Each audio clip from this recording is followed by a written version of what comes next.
Welcome, today in front of me CUBOT Note 9 and I'll show you how to edit notification panel shortcuts on this device.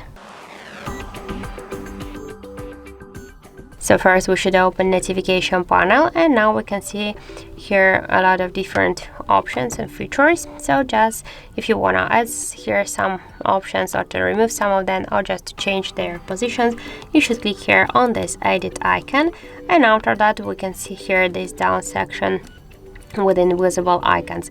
If you want to add some of them, you should hold the icon and after that drag it here to this up section.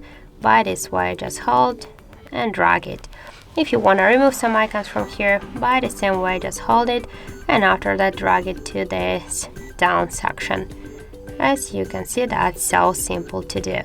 And just to change their positions, hold and drag it by the same way. So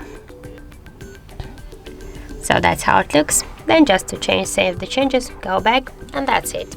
So thank you for watching, and if you find this video helpful, don't forget to leave a like, comment and to subscribe our channel.